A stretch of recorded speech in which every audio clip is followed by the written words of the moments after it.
This is the Kalinago Barana Akute, commonly known as the Carib village by the sea. Seems we are the first visitors today. We are the first visitors? Hopefully not. And you go straight to this gentleman in charge of the brightest of smiles, of course. Yes. So this is where, if you want the full history. Doctor! I'm there as usual. And we're getting prepared to take a tour of the village. All is well? Yeah, man. This is the entrance, as you can see. And it takes you all through this way. You have the display section right here. And the restaurant here. So. Hello, good day. How are you? Okay. All this is available when visiting.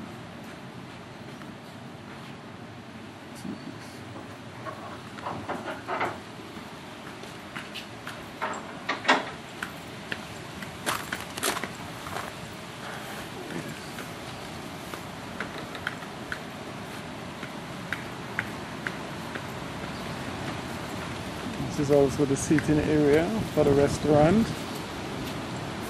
Being taken care of. Very nice.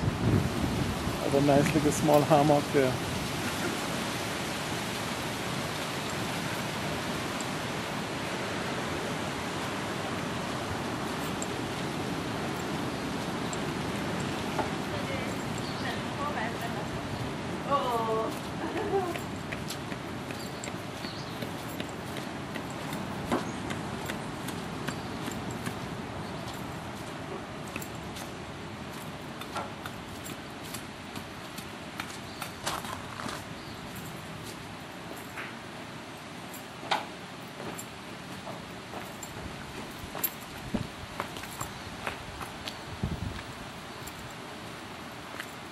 Yes, and this is the display center. Volcanic formation. No human beings lived on the island that we know today as Dumfleeten. The forest grew luxuriantly down to the water's edge and to the summits of the tallest mountains. Then, some 5,000 years ago, the first people arrived in this part of the Caribbean from South America. They were hunters and gatherers who collected food from the forests and the surrounding shores.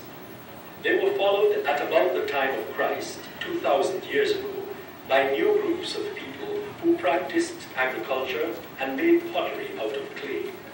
They arrived along the islands from South America with their families and plants and animals and established a new island culture which was adapted from their life on the mainland continent. They entered an island of rich natural resources, of fertile river valleys, and bountiful marine life along the shore and on the coral reefs, and out on the open sea.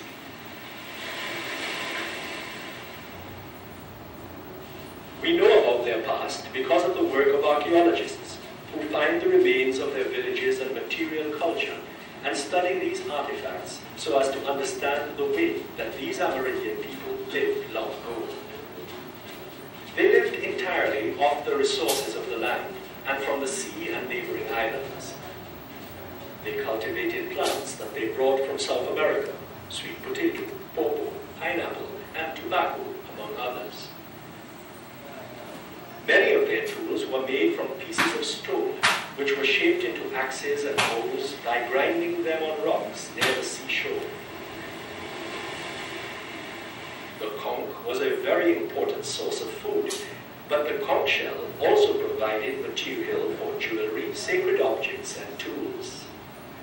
Grinders for making ground corn or for pounding herbs were also carved from stone, and chips of jasper were used to make the important cassava graters for processing their staple food. The last group of Amerindian people to come here called themselves the Kalinago, and their name for the island was Wai, meaning tall is her body.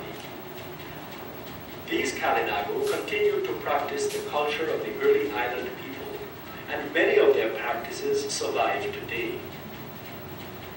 Their most important possession was the canoe, for it was used to navigate along the island chain and for fishing. The canoe is carved from the tall, straight trunk of the gourmet tree, using a variety of tools such as the axe, hatchet, and adze.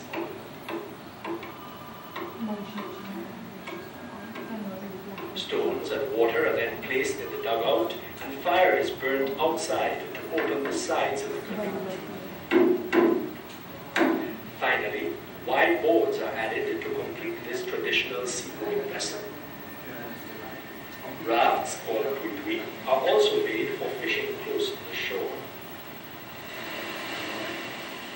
The houses of the Kalinago were made of posts, saplings, reeds, and palm fronds. Inside the houses were hammocks for sleeping, storage baskets, and calabashes. Their staple food was the manioc or cassava. Today, as in the past, the cassava roots are first peeled and grated. Then the grated cassava is left to stand in water, and then it is squeezed to extract the toxic juice.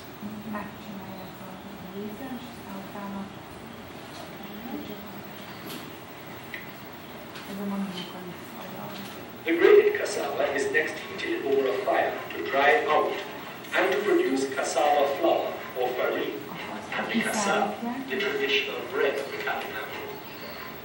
One of the most enduring skills of the Kalinago people is the making of baskets.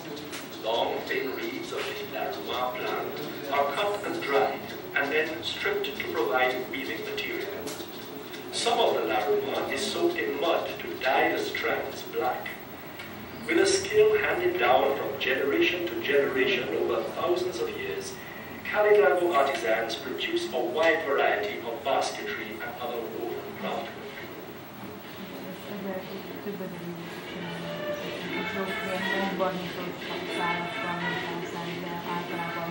The volcanic landscape of White Fukui provided geological formations that feature in the Kalinago mythology. The Escalier Teche at Siniku was believed to be the site where the master boa constrictor first came out of the sea. On the Pegua rock, legend says that a magical flower grows, and by bathing with it in the river below, you can command whosoever you wish. The Kashibona Island off the north coast became a magical canoe that took the souls of the dead Kalinago back to South America. For hundreds of years, the Kalinago and their predecessors lived all over White Fukui, and just over 40 village sites have already been located. But this society, living in balance with the nature of the island, was soon to change forever. On November 3rd, 1493, Admiral Christopher Columbus, sailing with 17 ships, sighted White Fukui and renamed it Dominica. At the Bay of Uyuwai, now known as Prince Rupert's Bay, European adventurers began to trade with the Kalinago.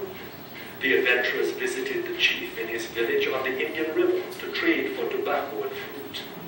But guns, steel, and disease took their toll. The Kalinago fought back to hold on to this, the last of their islands. But once the French and later the British possessed Dominica,